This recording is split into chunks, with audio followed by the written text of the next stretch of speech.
주보에 나온 것과 본문이 바뀌었어요. 죄송합니다. 하박국 사실 죄송하진 않아요. 하박국 1장 1절에서 4절 말씀입니다.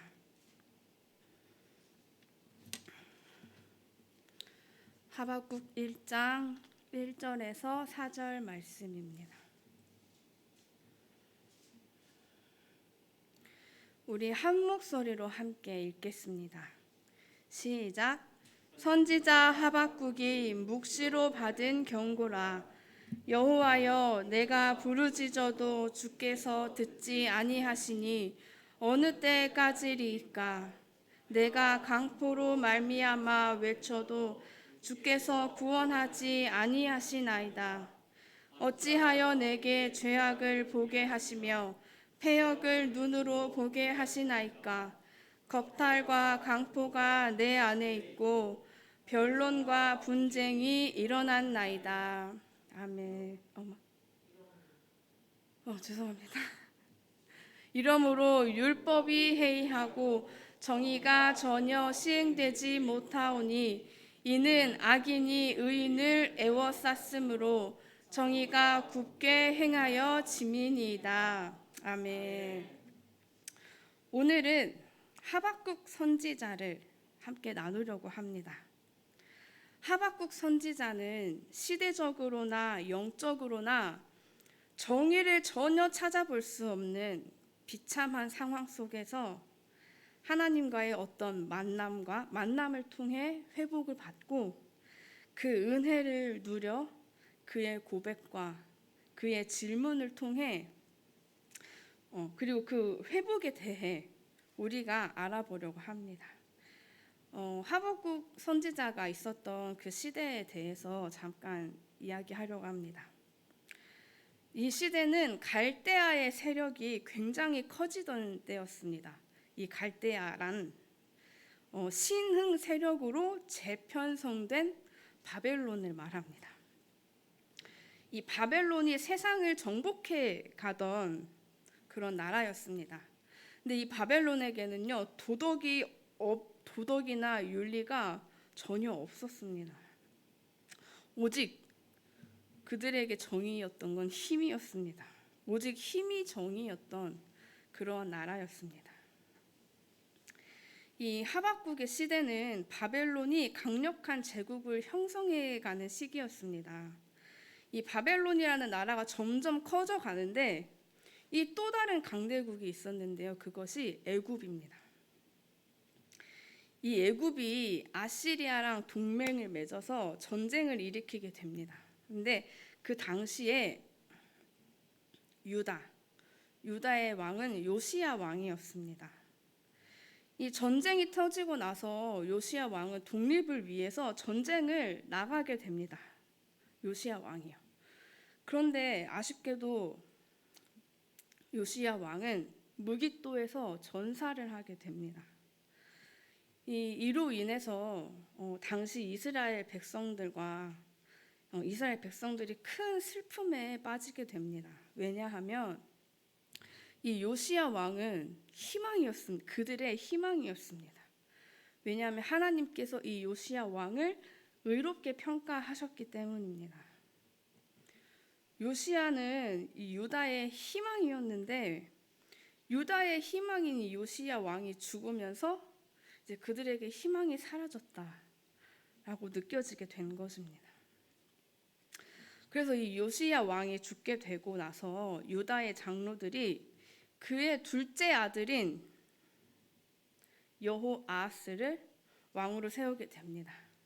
근데 이게 애굽 왕의 마음에 좋지 않았습니다. 그래서 그를 애굽으로 데리고 가서 죽여버립니다. 그 왕이 또 죽게 됐어요. 그리고 그 다음에 요시야의 장남인 엘리야김,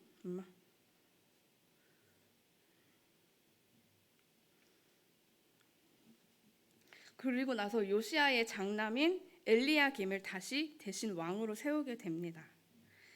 애굽 왕은 또 이 엘리야김의 왕의 이름을 바꿔버립니다. 그래서 이 여호와김이라고 이름을 바뀝니다.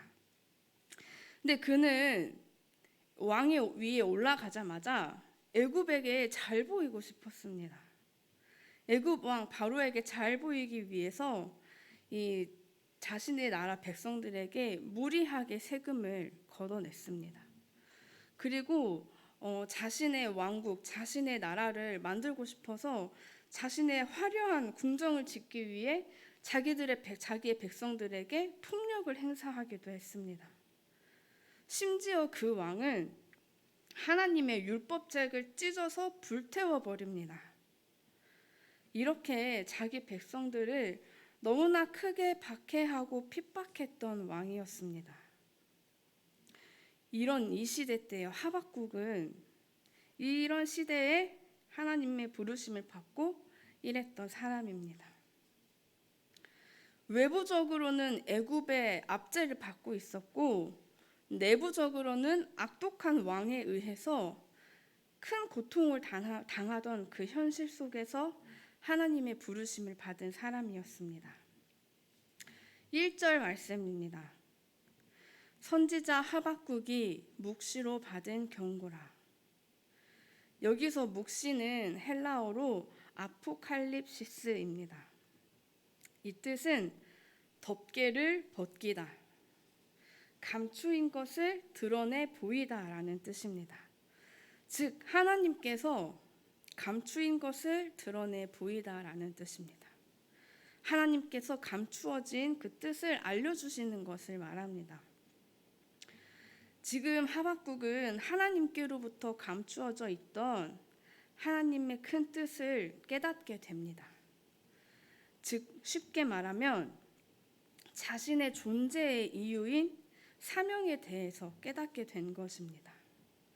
그리고 그 뒤 말씀에 경고라고 번역된 이 함마사라는 이 단어의 원형은 짐을 지다 라는 의미를 가집니다. 즉 하나님께서 지금 하박국에게 짐을 맡기셨다라는 뜻입니다. 오늘 말씀은 사명에 대해 하나님이 맡기신 짐이라고 표현하고 있습니다. 그리고 또 혹시 여러분 하박국 선지자의 이름의 뜻을 알고 계신가요? 그 이름의 뜻은 껴안다, 씨름하다라는 뜻입니다. 즉 하박국은 시대의 아픔을 껴안고 하나님께서 맡기신 엄청난 무게의 사명을 또한 껴안았으며 그리고 그 연약한 백성들과 함께 고통하며 씨름하는 그리고 이 모든 것들을 신앙으로 이겨내려고 하는 사람이었습니다. 여러분 우리도 하나님께서 우리 인생에 주어주신 사명이 분명히 있습니다. 근데 그 사명이 때로는 너무 버겁고 무거울 때가 참 많습니다. 그 사명을 끌어안고 살아낸다는 것은 어찌 보면 씨름하는 것과 같습니다. 여러분 씨름을 하다가 무게를 버티지 못하고 중심을 잃어서 이리저리 휘청거리면서 그 고통을 안고 살아가는 것, 그것이 사명받은 자로서의 삶입니다. 하박국은 하나님이 맡기신 이 짐을 끌어안았습니다. 시대적인 아픔과 고통을 품어냈습니다. 하박국은 자기에게 주어진 이 무거운 묵시를 믿음으로 받아냈습니다. 여러분 지금 여러분은 어떠십니까? 먼저 하나님 앞에 하나님께서 맡기신 짐, 이 사명을 끌어안고 살아가십니까? 그렇지 않으시다면 다시 자신의 자리로 하나님께서 부르신 그 자리로 돌아가시길 바랍니다. 하나님께서 맡기신 자리가 우리가 있어야 할 자리입니다. 그 자리가 가장 축복의 자리인 줄 믿습니다. 또한 하나님께서 맡기신 그 짐을 끌어안고 계시는 분이 계십니까? 인생의 짐, 삶의 짐, 가정의 짐, 어떠한 짐으로 인해 그 고통을 기꺼이 짊어지고 계신가요? 그렇다면 여러분, 그 사명의 고통의 무게가 영광의 무게로 바뀌게 될 것을 간절히 붙드시고 믿으시길 바랍니다. 이제 하박국은 하나님께 두 가지 질문을 던집니다. 먼저 2절 말씀입니다. 여호와여, 내가 부르짖어도 주께서 듣지 아니하시니 어느 때까지리까? 내가 강포로 말미암아 외쳐도 주께서 구원하지 아니하시나이다.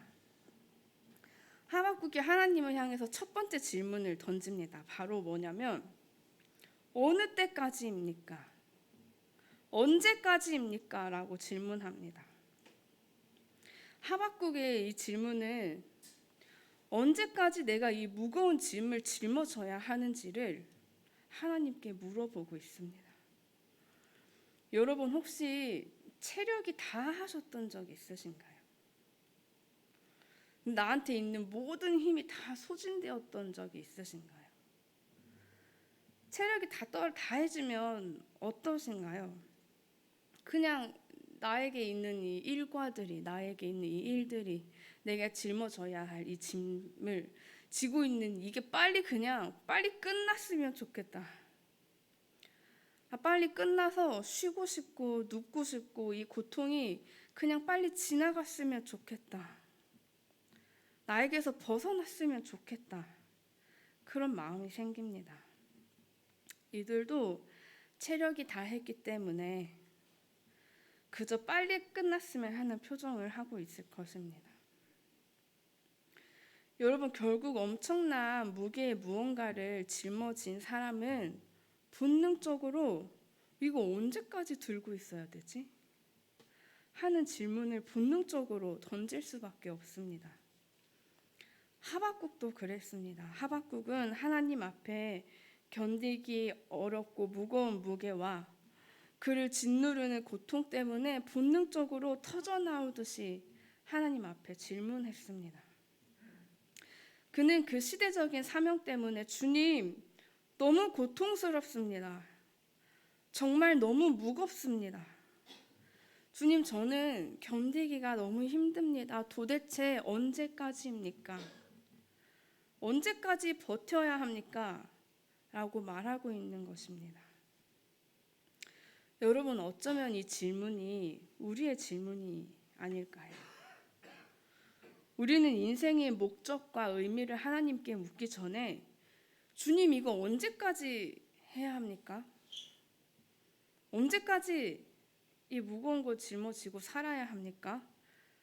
라고 물을 수밖에 없는 그러한 인생을 살아갑니다. 그런데요, 여러분, 무거운 게 정상입니다. 이 땅에서 예수를 믿는다는 것은 무거운 것입니다. 왜 나만 이렇게 무겁고 힘들지? 라고 자책하거나 실망하지 마십시오. 그리고 터져 나오는 이 탄식 어린 질문을 하나님께 드리십시오. 하나님은 받으시고 이해하시고 이 마음을 풀어주실 것입니다. 그런데 우리가 여기에서 주목해 봐야 할 것이 하나 있습니다.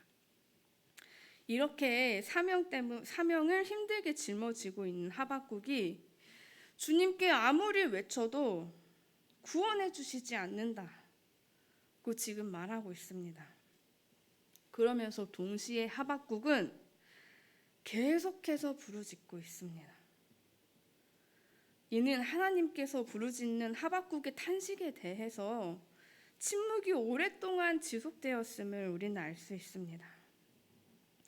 근데 우리가 주목하려는 것은 하박국의 부르짖음에 오랫동안 침묵하신 그 하나님의 반응이 아니라 그럼에도 불구하고 계속해서 부르짖는 하박국의 태도에 우리가 주목을 하려고 합니다. 하나님의 응답이 없고 침묵 속에서 그 어두움 속에서 정말 답답하고 어떻게 해야 할지 몰라서 터져 나오듯이 어느 때까지입니까? 라고 말하고 기도하고 있는 이 하박국이 답답한 상황 속에서 기도로 그리고 하나님께 나아가기를 멈추지 않고 있습니다.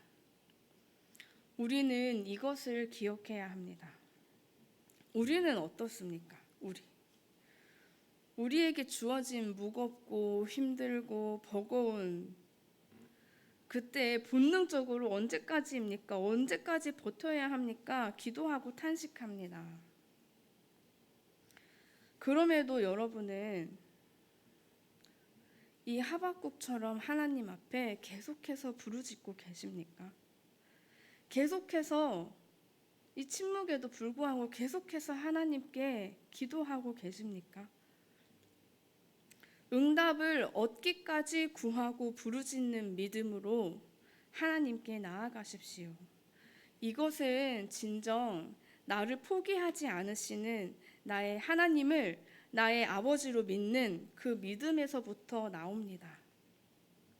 나의 아버지가 나를 안으시고 이 험한 광야, 이 인생길을 나와 함께 걸어가고 계시다는 그 믿음에서부터, 나의 전능자이신 하나님을 믿는 믿음에서부터 나오는 그렇기에 가능한 일입니다. 우리 다시 한번 아버지께 나아갔으면 좋겠습니다. 나의 버거움도 나의 무거움도 하나님 앞에 내려놓고 응답을 얻기까지 부르짖는 저희가 되기를 소망합니다.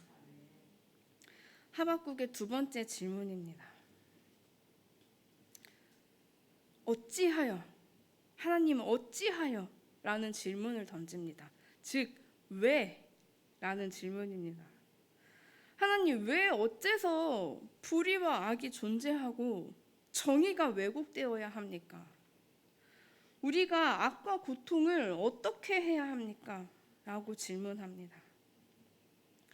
우리는 이 질문을 통해서 하나님의 선하심과 완전하심에 대해 하박국이 큰 실망과 분노를 느꼈다는 것을 알 수 있습니다. 그런데요, 여러분, 하박국이 두 번째로 던진 이 질문, 왜? 이 질문 우리가 인생 속에서 자주 느끼게 되는 포인트이지 않습니까? 악한 이 세상에 하나님이 존재하지 않는 것 같을 때가 너무나도 많습니다. 악과 고통이 너무 팽배하고 하나님은 선하시고 의인을 사랑하시는데 이상하게 믿지 않는 사람들이 더 잘 먹고 잘 사는 것 같고, 내가 하나님 앞에 순종하며 나아갔을 때 순종하지 않는 그들이 겉으로 보기에 나보다 더 형통해 보이고 그렇게 억울하고 마음이 고통스러울 때가 많습니다. 우리가 이럴 때 이 악에 대해서, 악과 고통을 어떻게 이해해야 하는 것인가? 근데 이것에 대한 답은 쉽습니다. 여러분, 선하신 하나님께서 그 선하심으로 이 땅의 모든 악들을 제거하신다면 나는 존재할까요? 우리는 존재할 수 있을까요? 하나님의 심판이 유보되는 것은 어쩌면 하나님의 선하심이 위배되는 것이 아니라 하나님의 선하심이 드러나고 있는 것일 수 있습니다. 무슨 말이냐? 하나님은 긍휼이 많으시고 오래 참으십니다. 그래서 그냥 마냥 악을 방관하고 계시는 분이 아니십니다. 다만 죄인들을 기다리고 계십니다. 기다려주시는 것입니다. 심판보다 자기 백성을 구원하시고 기다리시고 참으시고 긍휼히 여기심이 더 크신 것입니다. 하박국은 하나님의 선민인 이스라엘 백성들의 죄가 그 죄가 아무리 깊어도 이 바벨론의 죄보다는 크지 않다라는 그 믿음을 전제하고 하나님께 질문을 던진 겁니다. 그러니까 죄악이 상대적으로 봤을 때 바벨론보다는 그래도 우리의 죄가 좀 적은 것 같다라는 그러한 그 전제되어진 생각이 있었습니다. 그런데요, 여러분, 어느 누가 하나님 앞에서 내가 선인이라 말할 수 있겠습니까? 죄악은 상대적인 것이 아니라 하나님 앞에 절대적인 것입니다. 그래서 결국 하나님은 불의와 악을 그분의 선하심과 진리로 결국 다스리십니다. 우리는 오랜 고통과 힘듦, 그리고 무거운 짐 앞에 하나님 앞에 따질 자격이 없습니다. 우리의 죄악은 상대적으로 볼 것이 아니라 선하신 하나님 앞에서 봐야 하는 것입니다. 하나님은 하나님의 선하심으로 우리를 기다리십니다. 악인을 심판하시는 일보다 죄인인 우리를 참아주시고 불쌍히 여기셔서 우리를 기다리십니다. 그래서 우리는 우리의 신앙을, 우리의 정의를, 우리의 의를, 우리의 선함을 다른 누구와 비교할 필요가 없습니다. 절대적인 하나님의 심판의 기준에 서야 하는 것입니다. 그래서 악에 대해서, 악인들에 대해서, 고통에 대해서 하나님께 따져 물을 뭐가 없는 것입니다. 결론입니다. 이렇게 힘든 시대적 상황 속에서 사명의 짐을 짊어지고 하나님께 질문하고 있는 이 하박국은요, 하박국 마지막 3장 17절 18절에 보면 이렇게 고백합니다. 비록 무화과가 무성하지 못하며 포도나무에 열매가 없으며 감람나무에 소출이 없어도 밭에 먹을 것이 없으며 우리의 양이 없으며 외양간에 소가 없을지라도 나는 여호와로 말미암아 즐거워하며 그 구원의 하나님으로 말미암아 기뻐하리로다. 하박국의 시대적 상황은 변하지 않았습니다. 외부적으로 내부적으로 당하는 민족적인 고통, 사명에 대한 책임감과 무거운 무게는 전혀 변하지 않았습니다. 똑같은 상황에 있습니다. 그런데 하박국은 지금 하나님으로 말미암아 기쁘다고 말합니다. 어떻게 하박국의 지침과 실망과 분노가 기쁨으로 바뀌었을까요? 바로 하박국은 하나님의 얼굴을 보는 경험을 했습니다. 실제로 하나님의 얼굴을 봤다는 것이 아니라 하나님이 우리에게 주시는 회복, 은혜, 좋은 것, 잘 되는 것, 그런 하나님의 손이 아니라 하나님이 진짜 주시는 그 사랑, 나를 보시는 하나님의 마음, 나에게 주시는 진짜 그 복음, 그 구원, 그것을 마주했다는 것입니다. 우리는 하나님의 거룩한 얼굴을 봐야 합니다. 우리는 그분의 얼굴 앞에서 답을 발견할 수 있습니다. 우리의 신앙은요, 본질로 돌아갈 때야 회복이 됩니다. 다시 일어섭니다. 다시 힘을 얻습니다. 하나님의 그 본질이 바로 하나님의 얼굴을 보는 것입니다. 하나님의 얼굴을 향하여 나아가는 것입니다. 우리가 하나님의 얼굴을 향해 나아가면 우리는 우리의 진실한 모습을 마주하게 됩니다. 누군가는 죄악 투성이, 누군가는 연약함 투성이, 누군가는 교만함 투성이, 나의 것들로 투성된 나의 모습을 발견하게 됩니다. 그런데요, 하나님의 그 얼굴 앞에 내가 어떤 모양이고 어떤 꼴이든 하나님의 얼굴을 보면요, 나를 너무나도 사랑하시는 하나님의 눈빛, 나를 바라보고 계시는 그 하나님의 따뜻한 마음, 그것을 만나게 될 것입니다. 그것이 본질입니다. 여러분, 여러분들의 인생 속에 풀리지 않는 문제들이 있습니까? 오랜 시간 동안 부르짖어도 침묵 속에서 방치되고 있는 그러한 기도 제목들이 있으십니까? 내 힘으로 해결되지 않는 현실의 문제들이 있으십니까? 여러분 명심하십시오. 우리가 하나님의 얼굴을 찾을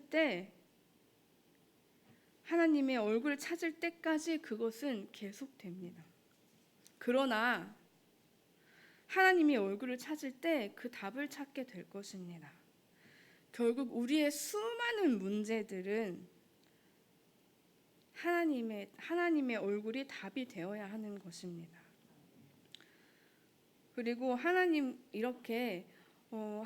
얼굴을 향하여 나아가는 저와 여러분이 되기를 소망합니다. 인생 속에 풀리지 않는 많은 문제들을 하나님 아버지 앞에 가지고 나아가는 저희가 되기를 소망합니다. 기도하겠습니다. 하나님 아버지, 우리에게 허락하신 하나님의 사명을 하나님께서 맡기신 그 짐들을 아버지께서 허락하신 은혜와 능력으로 감당하길 원합니다. 하나님, 그때 우리가 앞으로 나아가지 못할 그때에 더 이상 감당하지 못하겠다 느껴질 그때에 우리가 하나님께 나아가 끝까지 부르짖고 기도하기를 원합니다. 우리의 아버지이신 하나님, 우리를 절대 포기하지 않으시는 하나님 아버지 앞에서 그 안에서 우리가 살아갈 답을 구하기를 원합니다.